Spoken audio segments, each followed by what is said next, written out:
you become the idol that you've always dreamed to be. Because I know you can do it. My name is Marmalade and I've been an idol for several years now. I've been part of 3 amazing groups, a Love Life group, an original idol group, and another original idol group. And I am currently a solo idol performing live in Tokyo, Japan as a Chica idol, which is a dream come true. But I'm completely self-taught. I am self-produced, which means that if I figured it out, you can too. And today I'm going to be sharing with you 10 tips on how to become an idol. And I believe this is just my opinion. There are so many different ways that you can be an idol and there is really no rules. This is just my advice and what I would do if I woke up tomorrow and I had to start completely from scratch again, which would be interesting. And I kind of did do that because I recently made a brand new Instagram account just for my idol activities. So if you want to stay in the loop with what I'm up to, then please check it out. I'll leave a link in the description below to my idol account where I post all of my performance announcements and things like that. Anyway, let's get down to business. If you want to skip through, I'm going to put chapters as well for each of the steps. But you're going to want to stick to the very end because the last one hits the hardest. And I don't really think you can skip any of these, to be honest. And you might be wondering, the reason why I'm making this is because I genuinely really love the idol community and I have so much passion for the artistic medium that is idol culture. And I think that I just want to see people improve. I really want to help in whatever way I can. And obviously I am a little bit stranded from the community here in Japan, but we have the internet. We're connecting right now. So I want to share everything that I know so that the community can come together and be better all together. Yeah. If you'd like as well, I've made a pamphlet PDF version and you can follow along. I'll leave a link to that on my description below. But enough yapping, time to get down to business. Part 1, creating your idol concept. Now this is the fun part, but it's a whole iceberg and we're not going to allow ourselves to get stuck in number 1. So I'm going to give you a easy to approach formula of things that you can do to get in and out of designing your concept very seamlessly. What is a concept exactly? A concept for your idol persona is going to be the foundation of everything that you do.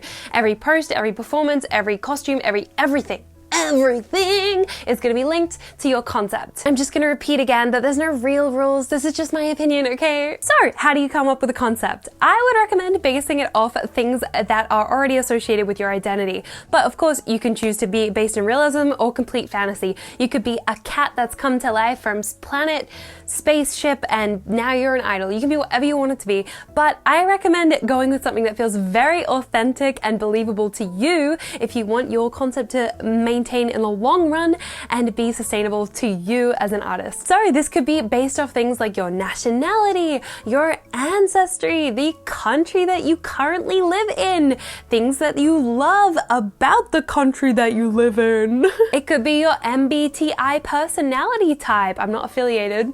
It could be your female archetype or your male archetype. There are no gender requirements here for being an idol, by the way. I know that I'm probably going to say a lot of feminine-based things in this video, but that's just because that's the lens in which I'm coming from as a woman idol, but I'm not saying that you have to be a woman to be an idol. Just putting that out there, okay?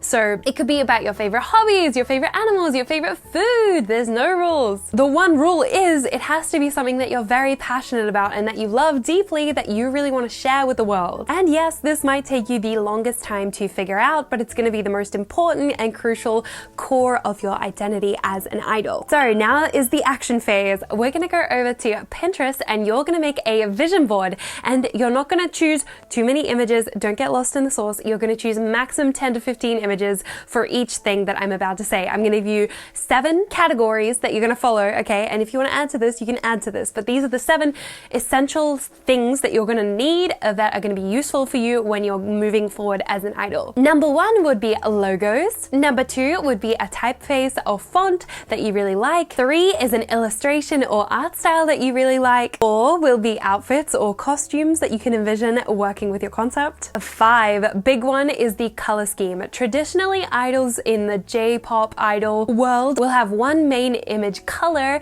but that doesn't mean that you can't have multiple. You can definitely pick a color scheme. It's just important to express that to your fans and your community so that they can clearly identify you. Number 6 will be energy or aura. Things I'm talking about, like how much action, how much sportiness are you going to embody? Are you going to be a sleepy, cozy idol, or are you going to be like an energetic, feisty, punchy, whatever, you know what I mean.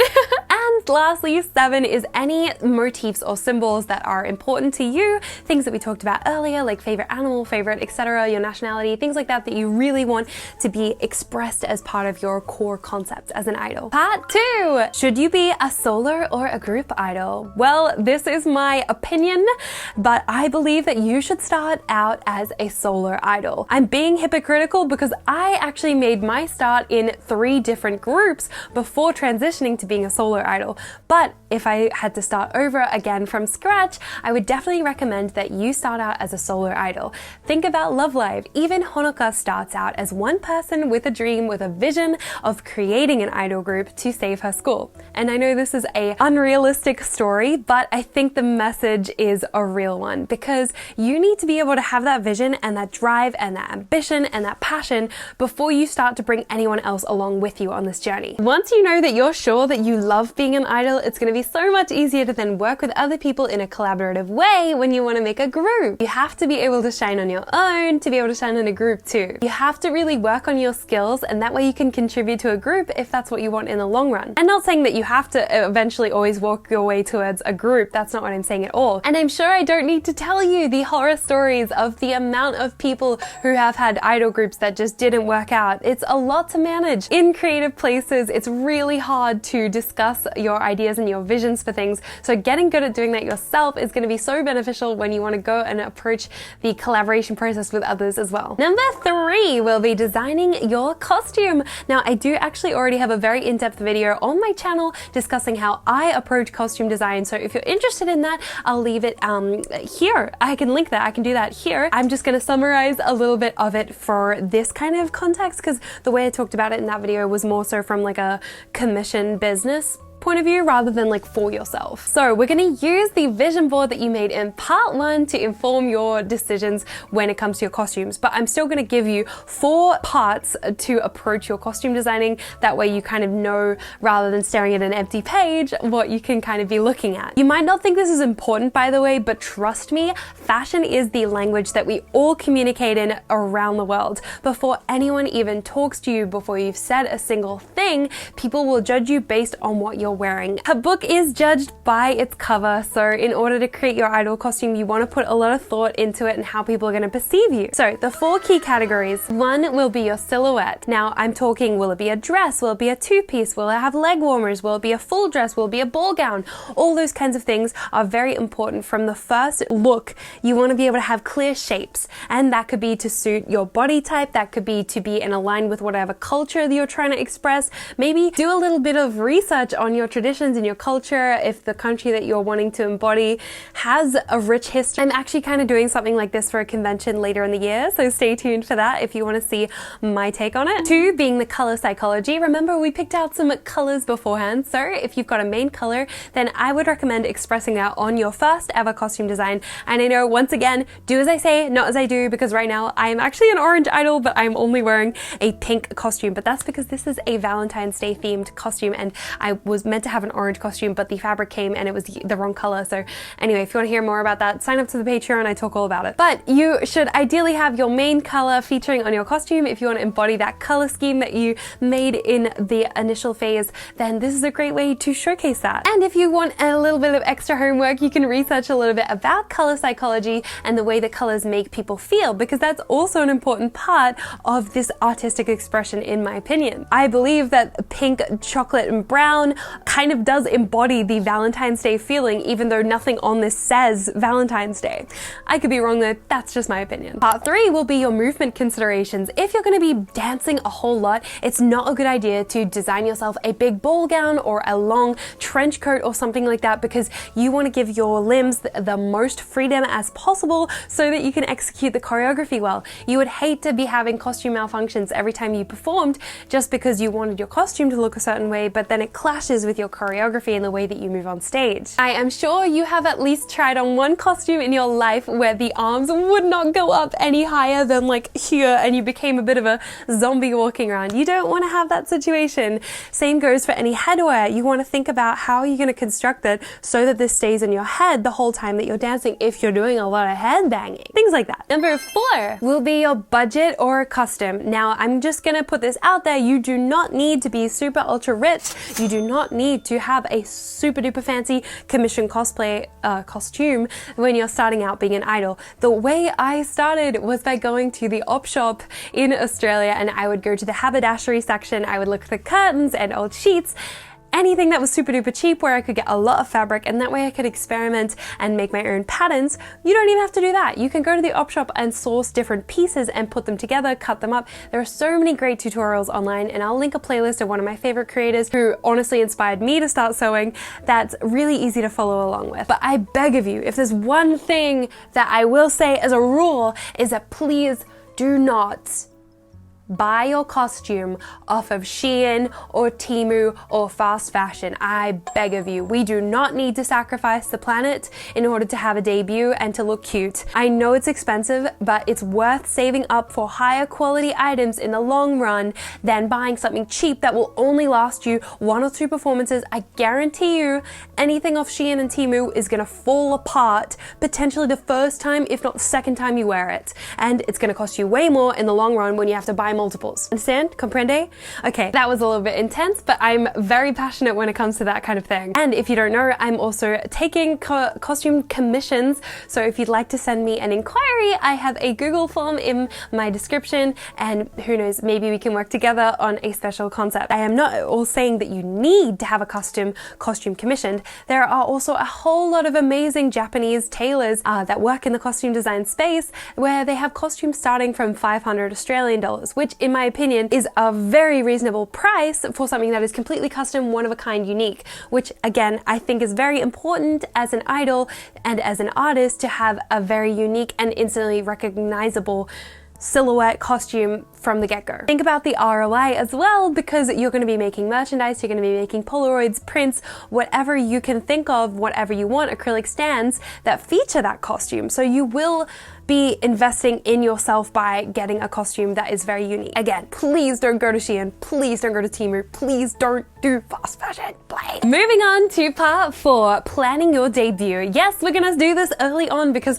when you have the goal in sight, it's gonna be so much easier for you to visualize you attaining that goal and working towards it, and all of the other skills that you need to hone in order to get this performance. And this is exactly how we launched Melody Parade. We found a local event happening in our city that we could set our sights for. We applied and got approved to perform at this event, and that meant that we could plan everything around our debut leading up to this event. It's good to bring people along on a journey, especially when it comes to your social media strategy. I think it's the most endearing way to get people actually back in your corner and building your community by leading up to some event that you're aiming for. So how do you find performance opportunities? Well, there are so many different ways you can do it. You can look for anime conventions that are happening in your city. A lot of anime conventions now actually have a community idol stage that you can just apply for, which didn't used to be a thing back in the day. Maybe there is a Japanese festival that's happening in your city. A lot of major cities do have a large community of Japanese people who sometimes run events like Matsuri. Or maybe you could even try a local market, which again is what Melody Parade did. We found a Japanese grocery store that hosted a monthly market, and so we visited the store in person,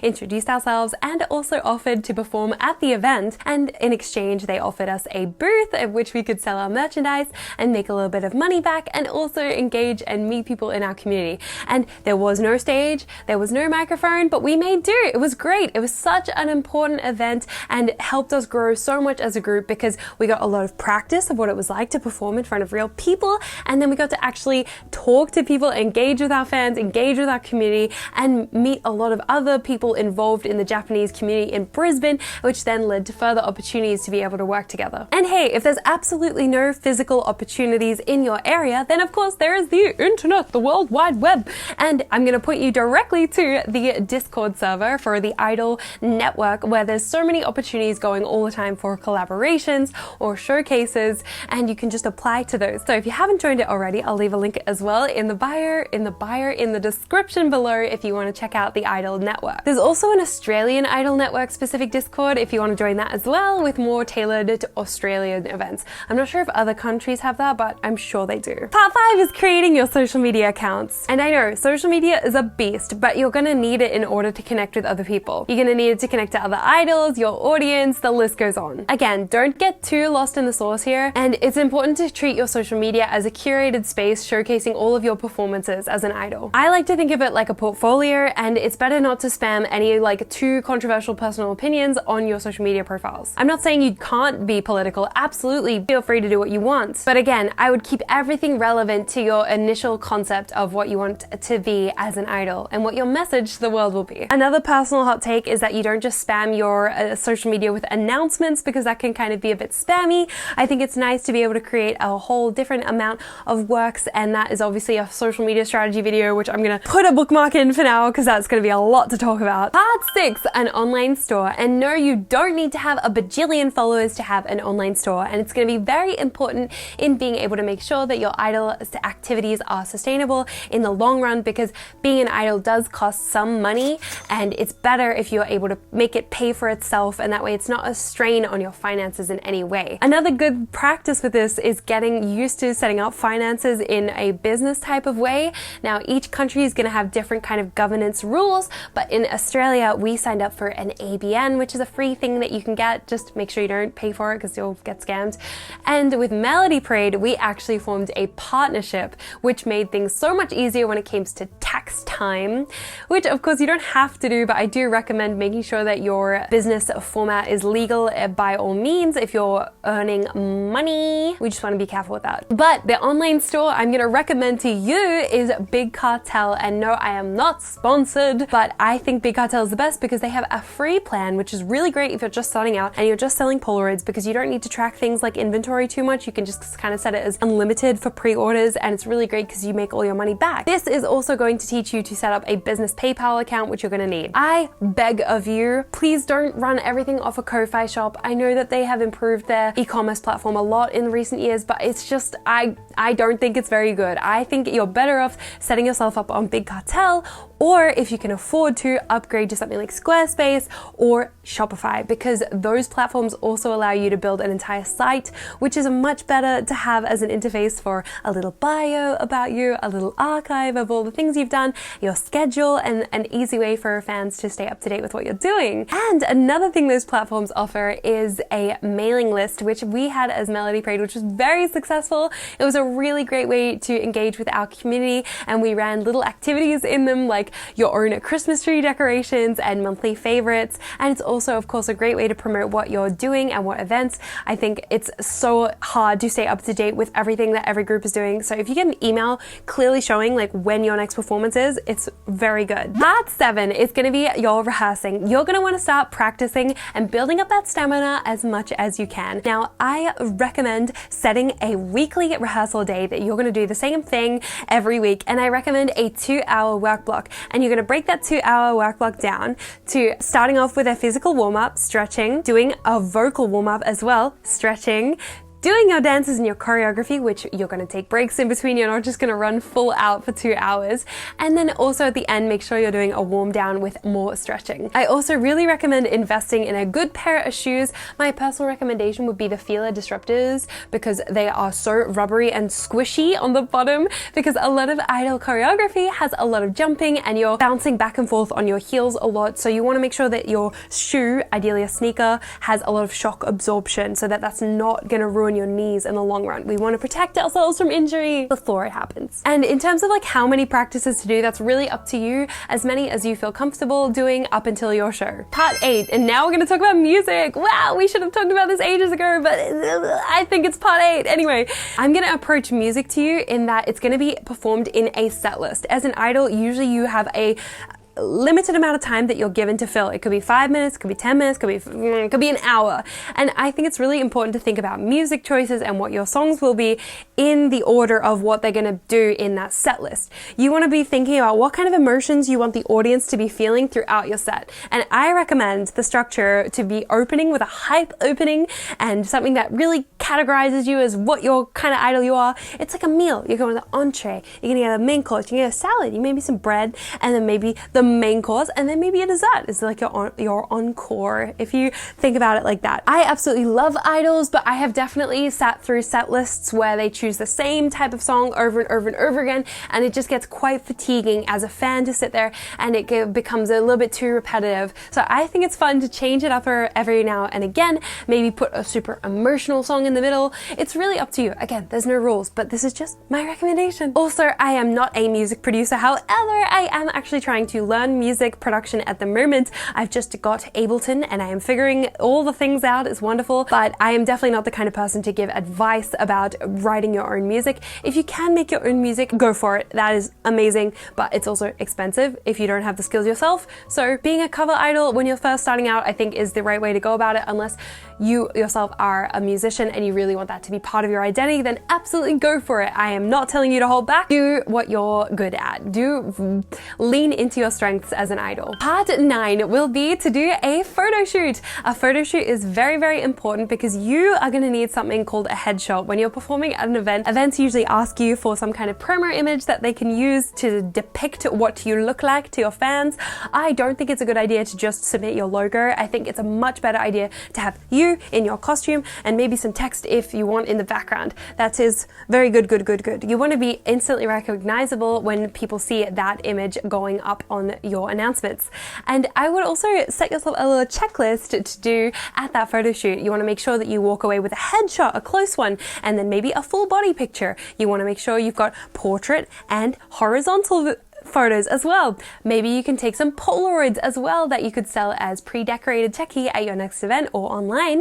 And I would also recommend making sure you film 1 or 2 shorts for your social media platforms as well. Who knows, maybe you could do a behind the scenes vlog. Again, there's really so much you can do based off just one photo shoot. Again, the ROI on this is very good. I definitely recommend you get some photos against a white background that you could easily Photoshop yourself out of, that you can use across multiple graphics that will very much come in handy when you're designing things. And we're almost there. We're at number 10 now. What could be number 10? Yeah, I said it was the most important thing. It is. It's going to be embracing your inner idol and overcoming those demons that are in your head and the voices that tell you you're not good enough, because you have worked so hard to get to this point. Think about all the work that you've put in this far. You can't let yourself sabotage yourself now. And if I'm being so honest, you cannot let yourself just quit. You've worked so hard. You have to confront these thoughts in your head that tell you you're not good enough. Every single person, every single celebrity that you look up to is going to be having the same thoughts happening in their head. We're only human, but you can't let that stop you from doing the things that you really want to do in your life. And if you're really, really passionate about being an idol, then you have to know that it's all about being yourself and learning to be yourself. The great thing about J-pop idol culture is that you don't have to be as perfect as other kinds of entertainment industries. There is such a charm in watching someone go from being a little bit unconfident to honing themselves and learning the kind of person and idol that they can be. Don't let yourself get in the way of your dreams and go make it happen. Go do the things that you want to do. Don't hold back, because yeah, you really do only live once, and it would be such a shame if you got old and then you were like, oh man, I wish when I was younger I went after this thing. Also, by the way, there's no age limit to being an idol. I know I said there's no gender, no age limit. You can do whatever you want, whatever makes you happy. So that's the end of my how to become an idol video. And let me know if I missed something super duper important that you think that I should have included in this. I'd love to hear your thoughts and opinions. And if you made it all the way to the end of this video, then I would love for you to comment a little sparkle emoji in the comment section below so that I know you're about to transform into your most sparkly self. All right, I have to run. I have a shift in like minutes, so I gotta get out that door and go. But if you want to support me, then I also have Polaroids and Checky available on my Patreon. If you want to subscribe, it would mean the world to me so I can keep creating amazing things like this. Anyway, I love you and thank you for watching all the way. You got this. You got this. Believe in yourself. Believe in yourself. I'll see you next time. Bye.